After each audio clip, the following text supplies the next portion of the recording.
welcome back to Walk, Run, Soar. It's day 37. We're doing number 47 in the book. It's a very blustery day. The sun's finally starting to pop out, so you may hear my really loud wind chimes in the background. So yeah, it's really windy. But today is called Praying While Running. Our verse is from Ephesians chapter 6, verse 18. And pray in the Spirit on all occasions with all kinds of prayers and requests. With this in mind, be alert and always keep on praying for all the Lord's people. So of course, you know, the name kind of tells you what this one's about. It's about praying while running, but it's also just about learning how to pray anywhere and everywhere type deal. Our writer, she says, often when I wake up in the morning, I reach for my phone to turn on worship music, but 30 minutes later, I'm still attending to all the alerts and notifications that have collected overnight, and I've completely forgotten about worship and prayer. I think we've all probably done that.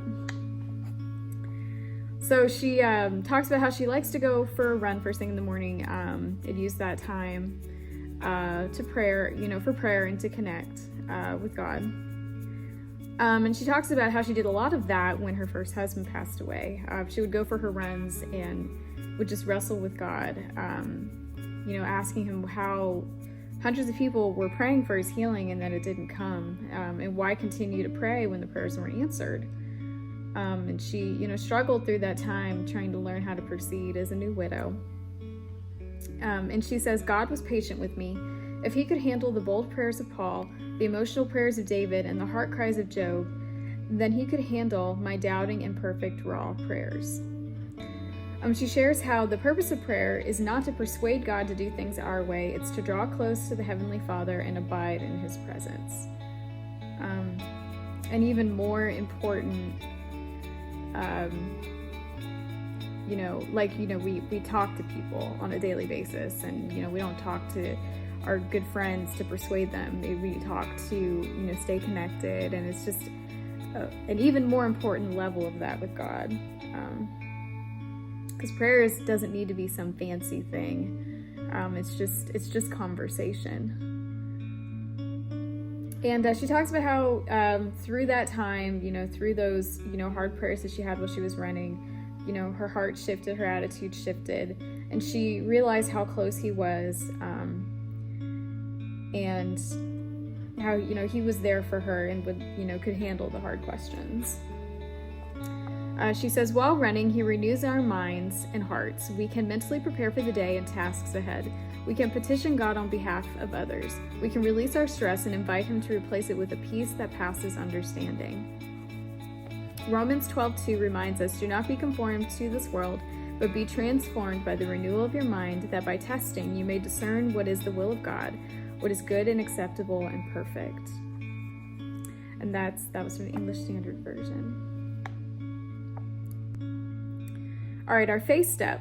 Write down 10 things you are thankful for today. Maybe it's the sunrise colors waltzing across the sky, or the giggle of your new grandchild, or running without pain, or even connecting with a friend over coffee. Name these little gifts and offer them up to your Heavenly Father as a prayer. I know that through the past however many months, getting into a new rhythm with all the things that have happened with our extended family, and then getting a new dog, and just, not realizing how hard that was going to be. It sounds so silly when you say it, but it's been hard doing this multi-dog household thing for me. I think everybody's just got that one little thing that can really just, bug them. But anyway, but I find myself trying to do that. Like today, I was up early with the dogs, so when I took our, the youngest outside to let her do her business, we're coming back in. And the fortunate thing is that she's at the age where she'll go, even if it's early, she'll go out, do her business, come in, jump in the recliner, which she's come to love, and just go right back to sleep, which is nice. But I went out with her this morning, and even though I was tired, I told, it's warmer because we're getting into spring now. I told myself, thank goodness it's not freezing like it was anymore. It makes doing this early morning thing a little bit more bearable. So thank you for warmer temperatures, that type of thing. I try to think of the things that are going well.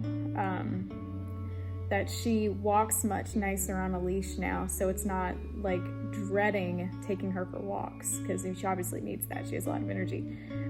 But she's, gotten so much better with that, so that's great. Really, I hated how cold it was, so I'm just so thankful.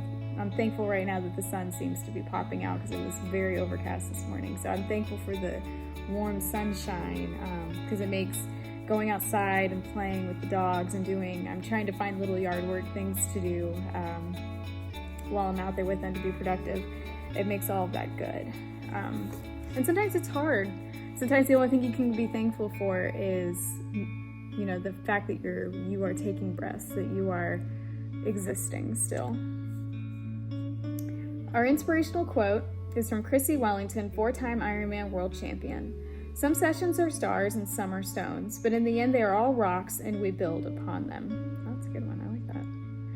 Our training note from Coach Sean: giving a high effort level is one component of running faster, but not at the expense of being relaxed. Okay. Simply trying harder will often lead to gritting your teeth, tightening your shoulders, and running with inefficient form. I used to do that a lot. Stay relaxed and fluid as you pick up the pace by mentally monitoring from head to toes the signals your body is sending you. Take a controlled deep breath and exhale to relax any tight areas you identify. Train smarter, not harder. I know when I talked in another devotion about how I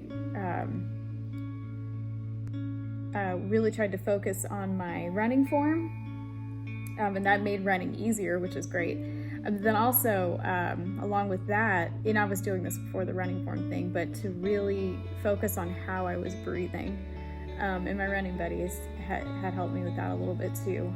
But those two things made running easier and has helped me get better, which is awesome. My little puppy's behind me. She's making funny noises. So anyway, so that's the one for today, praying while running. So really the takeaway is find ways throughout your day, whether it's running, riding. I do a lot of prayer riding around in the car. And just find those little moments and, tell God you're thankful for something, or if something weighs heavy on your heart. I mean, He knows, but He loves more than anything to talk to His kids, just like parents love more than anything to have conversation with their kids, It's not a coincidence that those things are parallels. So anyway, I hope everyone's having a great midweek day. Hey, it's all, all downhill. That sounds terrible. We're that much closer to the weekend. We'll go with that. So I will see you tomorrow.